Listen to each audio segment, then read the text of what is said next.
মালদা জেলা জুড়ে গত কয়েকদিন ধরে চলতে থাকা ঠান্ডা হিমেল হাওয়ার জন্য পারদ নামল শীতের। আর তাতেই দোকানগুলিতে শীত থেকে বাঁচার জন্য ক্রেতাদের গরম পোশাক কেনার ভিড় উপচে পড়ছে ক্রমাগত। এই হিমেল হাওয়ার জেরে ঠান্ডার পারদ ক্রমে নামতে থাকে, তাপমাত্রা ঘোরাঘুরি করতে থাকে 16 থেকে 18 ডিগ্রিতে। সেই কারণে শীতের চরম দাপট থেকে বাঁচার জন্য জেলা জুড়ে ছোট বড় বিভিন্ন কাপড়ের দোকানগুলিতে গরম পোশাক কেনার ভিড় জমাচ্ছেন আবাল বৃদ্ধ বনিতা।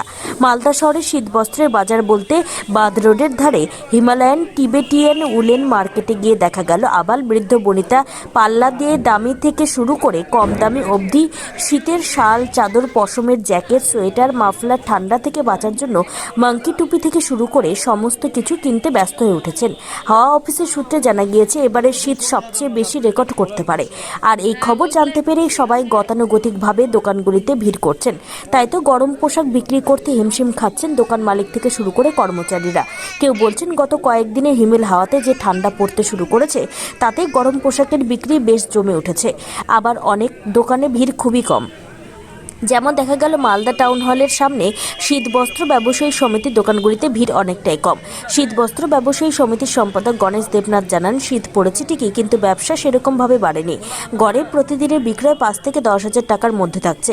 অন্যদিকে হিমালয়ান টিবেটিয়ান উলেন মার্কেটের এক প্রবীণ ব্যবসায়ী পুঙ্গা জানান, এখানে বর্তমানে প্রতিদিন প্রায় 30 থেকে 40 হাজার টাকার বিক্রি হচ্ছে। ক্রেতাদের ভিড় বিভিন্ন স্টলে উপচে পড়ছে।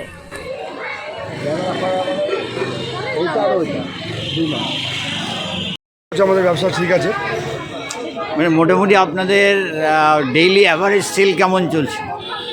অ্যাভারেজ হচ্ছে যেই যেমন দোকানদার আছে কিনা, যেমন যার কাছে যেমন মাল আছে সেই তেমন অ্যাভারেজ বেচছে। কেউ আপনার 10, केव अपने 5, केव अपने मोटामोटी 15। तो कस्टमर कम था, अभी कस्टमर बहुत आ रहा है। ये मतलब 11 बजे से फिर शाम को 7-8 बजे तक कस्टमर खुल रहता है।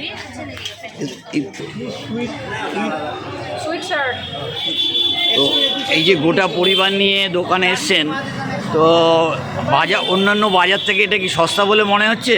মনে হচ্ছে একটু সস্তা।